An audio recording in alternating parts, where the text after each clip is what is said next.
stories. It's not like a lot of them just sat there but not wanting to do anything. Like him, he had a massive heart attack, and due to that, he lost everything. You know, if you're sitting in the hospital, you can't pay your bills, you can't do anything, you know, and then you don't have no family. Sometimes there's nothing you can do. So sometimes in life, shit happens. Circumstances, some things will happen that are beyond our control. And, you know, just like I said, if you have no family, no support system, you know, then you're really fucked.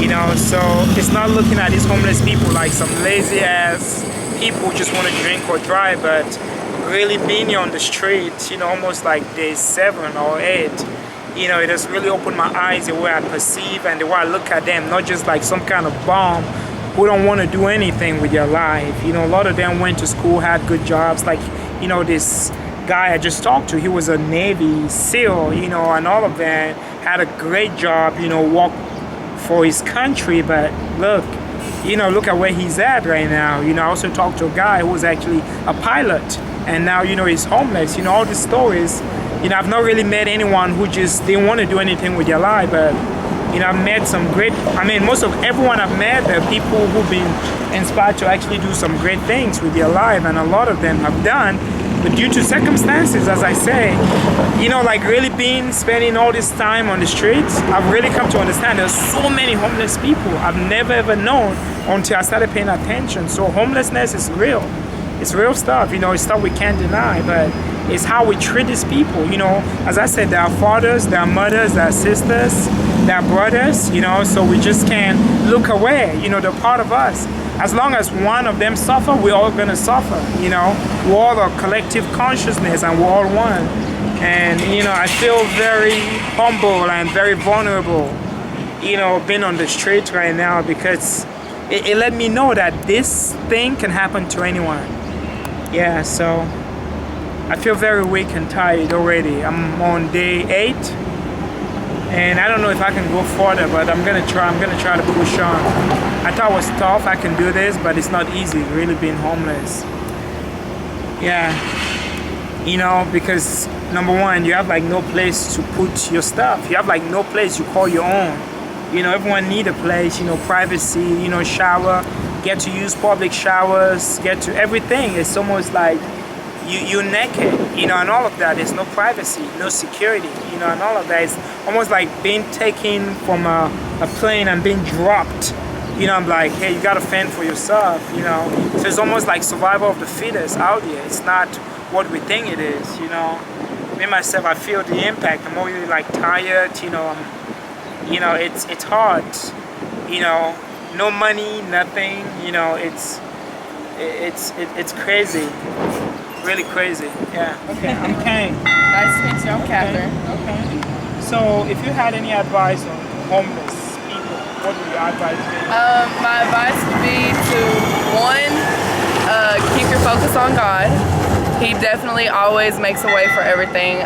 Me personally, I haven't actually, you know, lived on the streets, but I have been in a situation where I didn't have anything, nothing, didn't have any money, no nothing. I've had to, you know, ask people for money, ask people for help to get food, stuff like that. And I just kept my focus on God, and He's actually helped me, you know, get a job, get focused, and get myself together. So my best advice is keep your focus on God. Okay, wow, I appreciate it. Thank you so much. No problem. Thank you. Thank you. Okay. Huh? Wow. So what happened? I was on the train. Okay. And I had found a bag. I was gonna turn it into the operator. Once the train stopped, because it said do not disturb the operator of the train is in motion. That's right. The white guy was badgering me real good about finding the bag. And he wouldn't leave me alone. So I tell him, here, man, you take the bag. And he decided to just go off into the bag. And it's not even his. I actually wasn't his, you know. But he had a problem with me having it.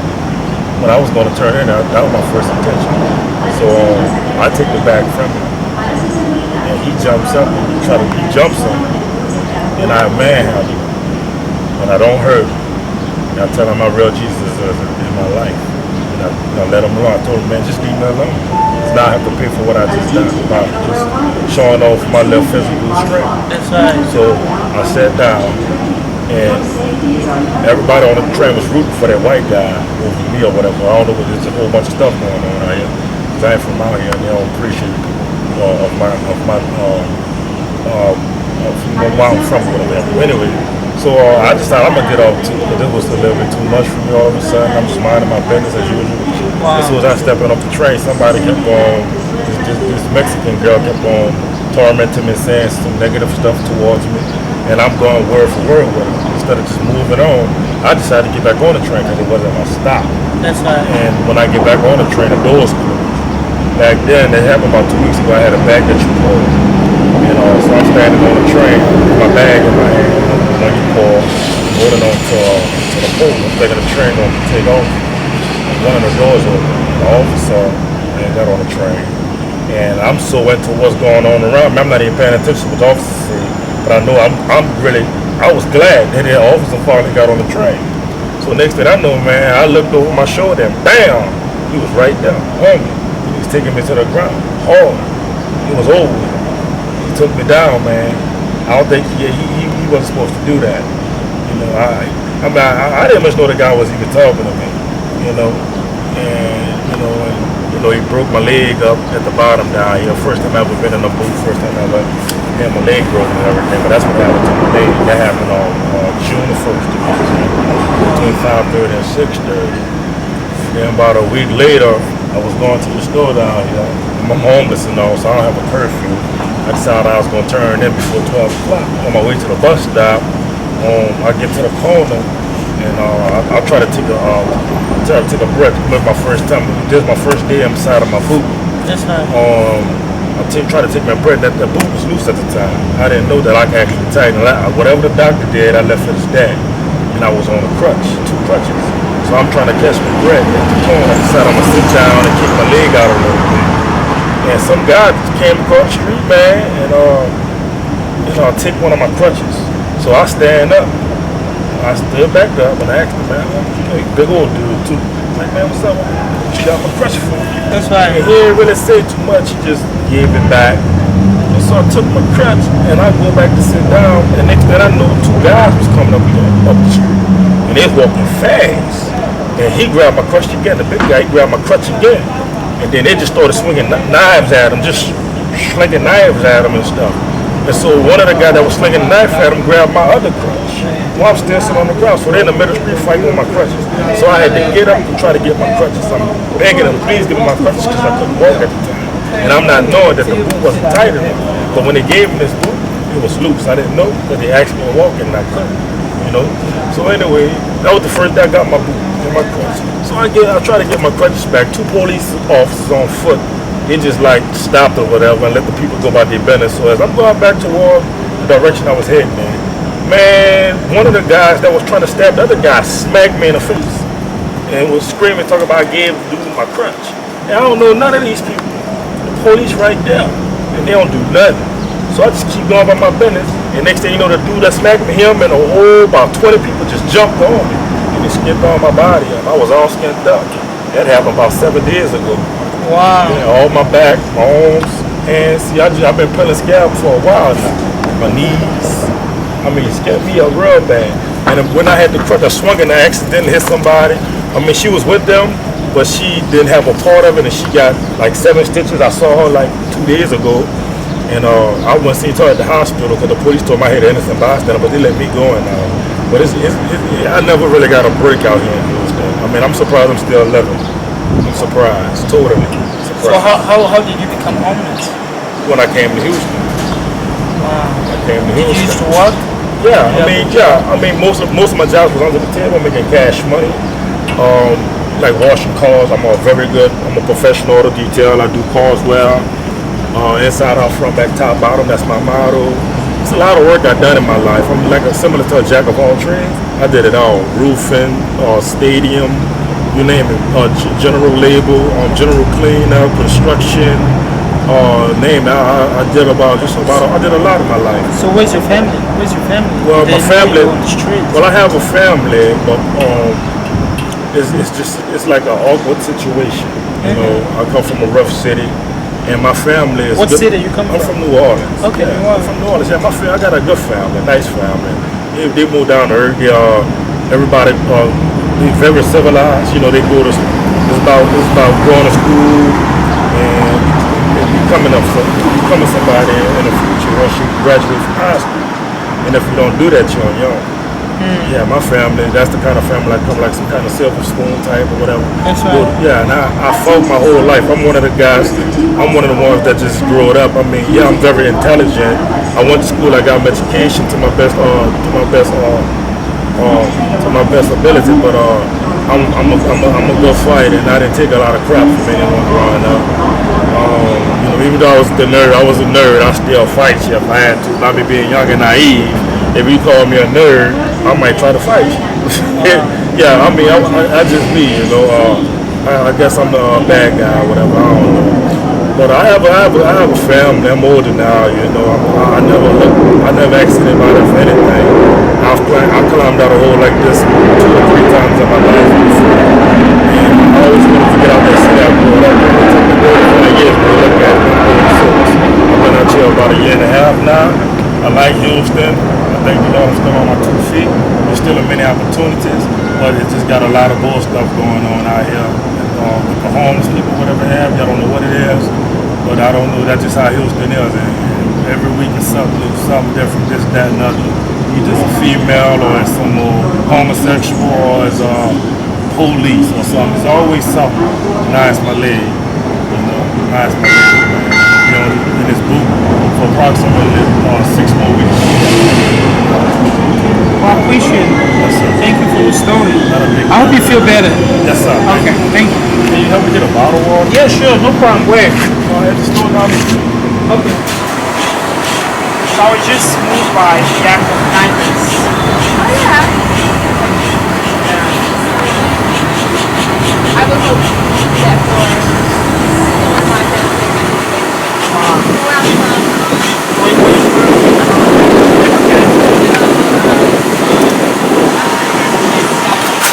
That's right, yeah.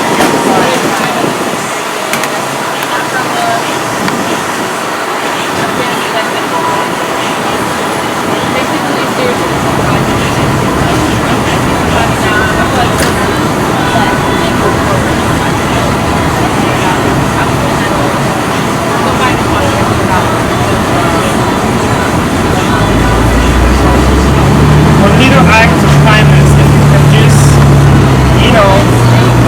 this is sometimes I think little act of kindness when we see someone doing it, it pushes other people to want to do the same.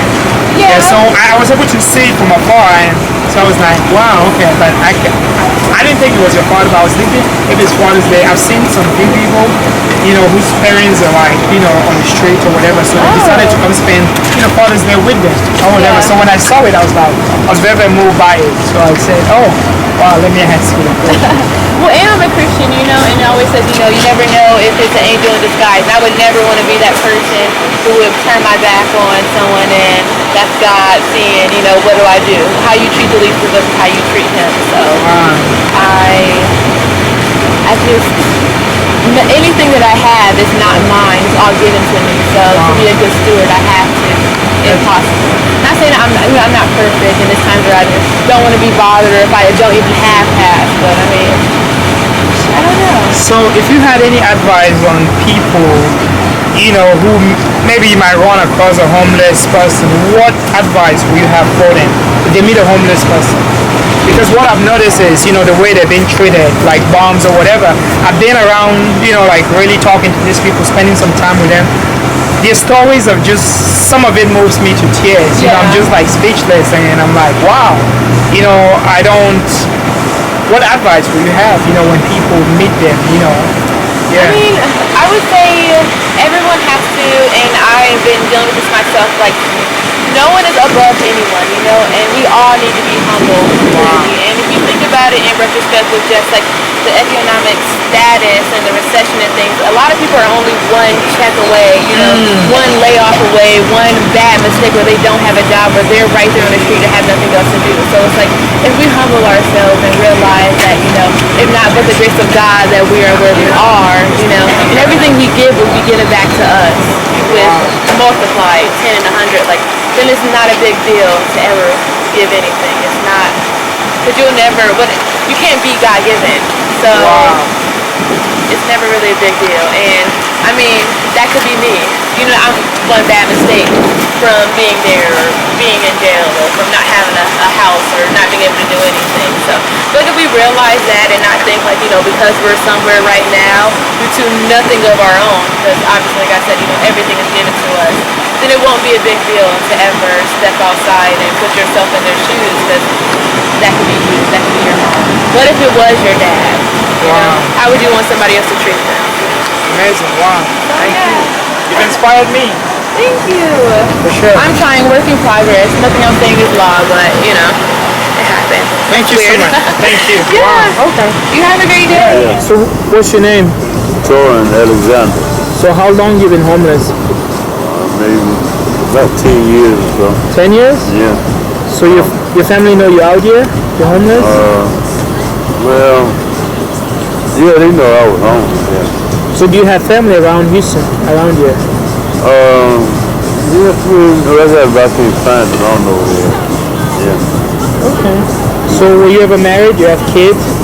Well, that kid died at birth. Huh? The dad had to come out of the female. Baby was dead. Oh. Yeah, came out. So you don't have no kid then? No. Okay. Well, every man is a father, so happy Father's Day, by the way. Yeah. Okay. So if you had to, did you ever have to work in your life, had a job, school? A long time ago, yeah. Okay. Yeah. So what are your fears being out here, being homeless? Oh, no, I'm not. I'm just, you know, someday this is going to be over, you know. Yeah. Okay. So if you had to do it all over again, what would you have done differently? I was just trying to get better, you know, better than this, you know. Okay. Yeah. So how much education did you have? I graduated out of school. Okay. So did you ever work? What kind of work? Grocery store, hospital. Okay, hospital. Okay. So how do you provide for yourself out there? I just, sometimes people give me money, you know. Okay. Different times, you know. Wow. So anyone, I mean, listening to this, you want them to know where you are, who, you know? Oh yeah, I want to know where I'm at, you know. As soon as I get situated, I can go and see, you know. Okay. Family, yeah. Okay, well, I appreciate it. Nice meeting you. Thank you so much. I wish you the best. So you couldn't help me with the house? Yeah, sure, no problem. I appreciate it. Because after this, I might be trying to get more, you know, and get healthy like this. It's okay. I appreciate it. All right, thank you, man. Okay.